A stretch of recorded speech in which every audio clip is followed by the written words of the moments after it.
Faustin Boukoubi succède à lui-même à la tête du secrétariat général du Parti démocratique gabonais. C'est l'une des grandes décisions du 10e congrès du PDG qui vient de s'achever à Libreville.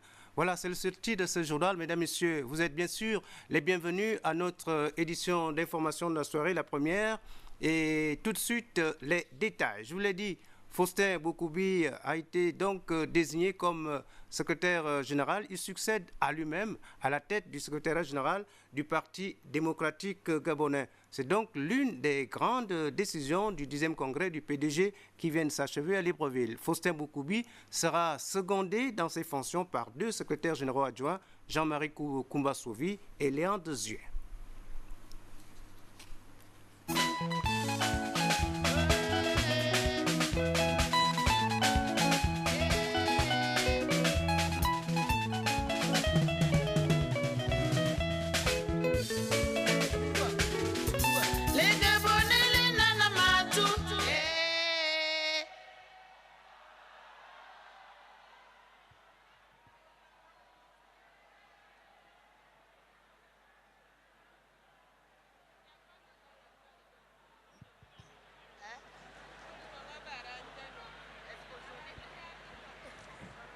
Distingués camarades présidents du Parti démocratique gabonais,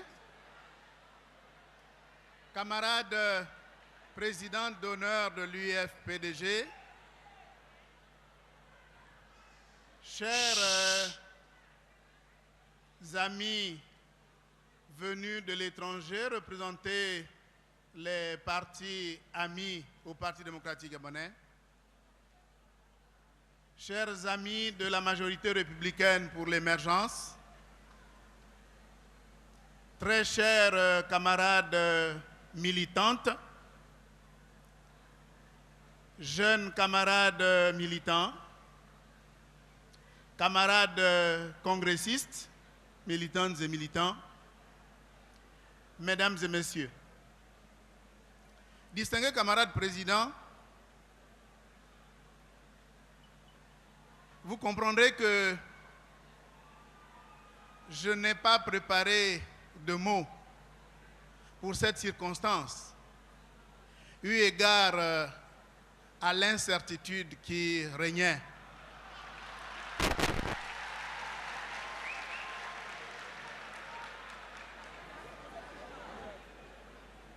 Je voudrais, de ce fait, me contenter des remerciements. Tout d'abord, mes pensées, une fois de plus, vont vers le président fondateur de ce parti, en hommage de qui vous avez tenu ce premier congrès ordinaire après lui, ce premier congrès ordinaire de votre ère. En effet, en 2008, lorsque le grand camarade président fondateur Omar Bongo Ondimba m'a choisi pour me faire confiance parmi des milliers de militants, des milliers de cadres, tous plus brillants que moi, plus charismatiques que moi, j'étais ému parce que non seulement je ne l'avais pas cherché, mais il m'avait fait la surprise.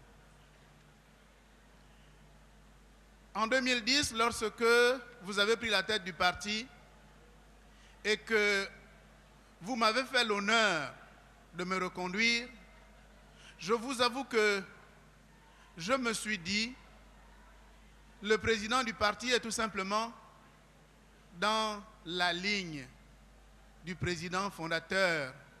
Il en hérite. Et après 2009, il pensait qu'il ne pouvait pas immédiatement changer de secrétaire général. Voilà, nous y revenons demain en détail au cours de nos prochaines éditions d'information. Marie Banza Mbagni, c'est le nouveau procureur général près la Cour de cassation. Elle a été installée cette semaine en présence du ministre de la Justice, garde des Sceaux, Jos Lorna Awangi et Jean de Dieu Mambundu étaient présents au palais de justice de Libreville.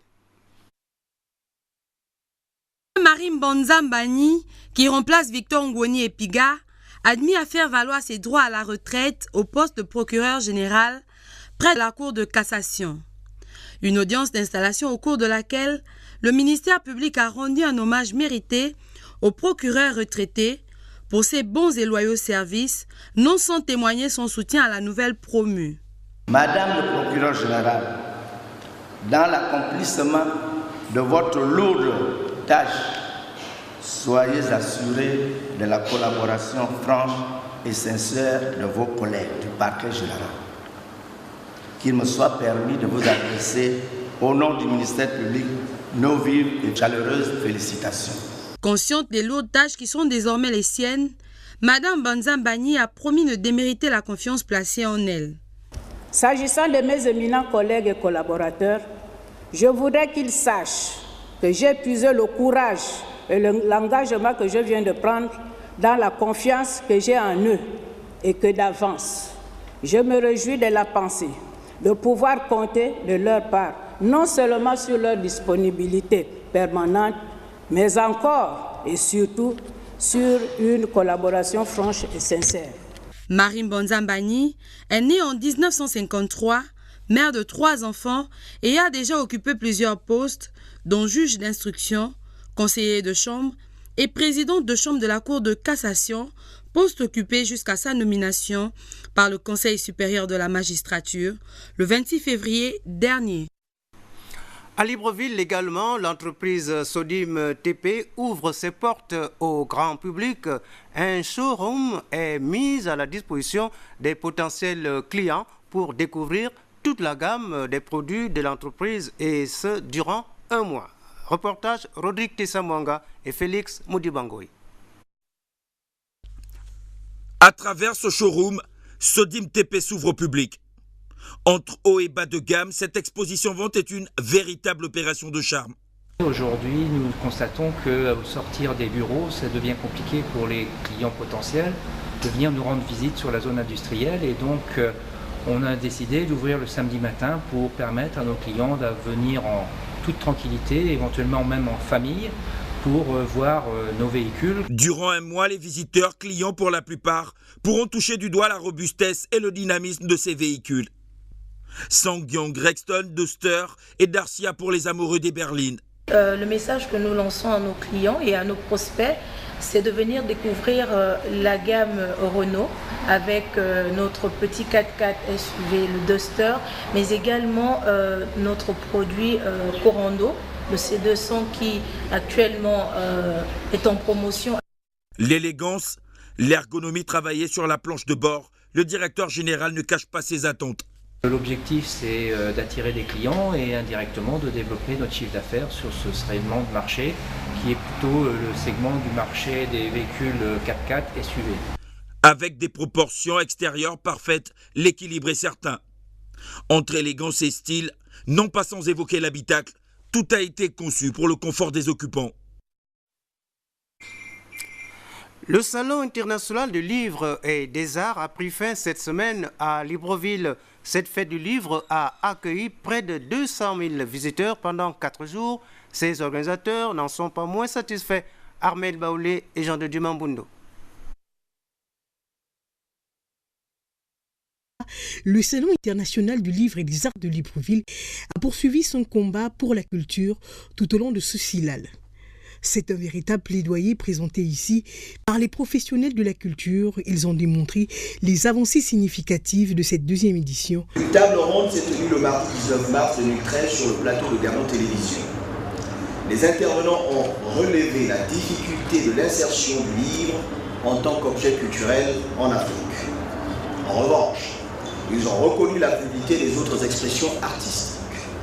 Le SILAL, un projet culturel d'envergure internationale dont le bilan financier a été présenté par la présidente du SILAL, Sylvine Sam. Cette 2e édition du SILAL a tenu ses promesses. Si l'on en juge par le nombre de visiteurs, ayant franchi le seuil du stand d'exposition et celui de la salle des conférences. Sur les 4 jours de cette manifestation culturelle, qui dorénavant s'incruste dans les habitudes des Gabonais, on a pu dénombrer plus de 2000 visiteurs. Les retombées économiques du salon sont, elles aussi évidentes. Si 60 millions ont été en effet engagés pour l'organisation de la manifestation, transport, hébergement, restauration de nos invités extérieurs compris, il convient de souligner que le salon a pu générer environ un chiffre d'affaires de 8 millions, dont les principaux bénéficiaires sont les exposants, les compagnies aériennes, les hôteliers et les restaurateurs.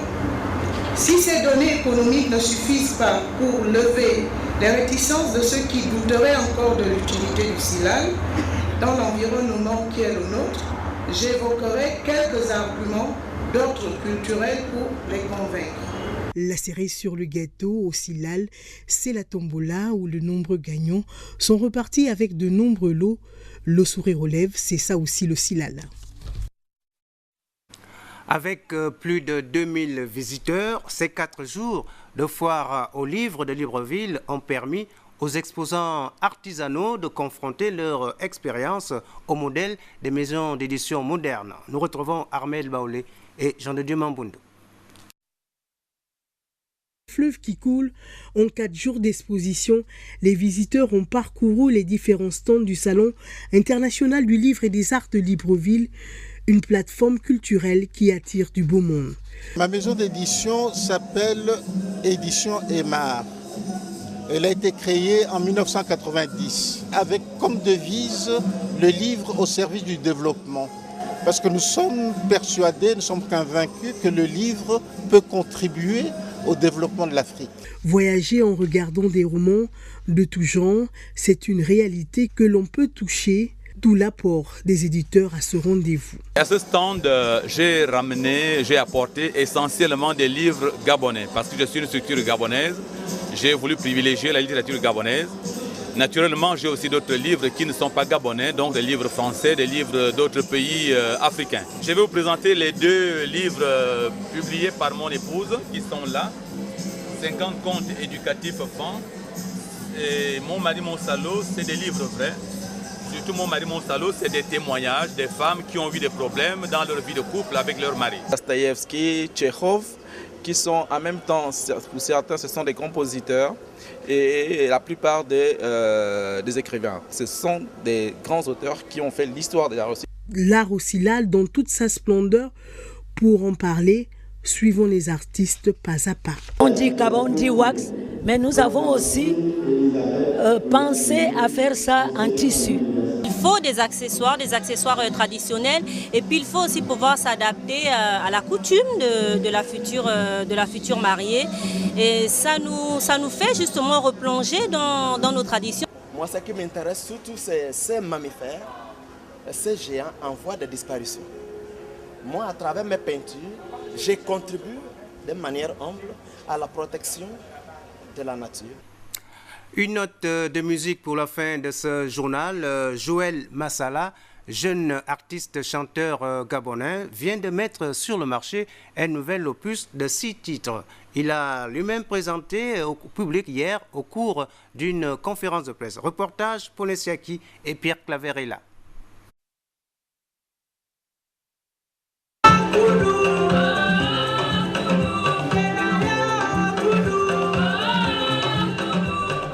Maintenir la flamme toujours allumée afin de perpétuer le nom du célébrissime Max Massala, artiste, auteur, compositeur, chanteur qui a fait les beaux jours de la musique gabonaise des années 80, c'est le combat de Joël Massala, fils de cet artiste de renom.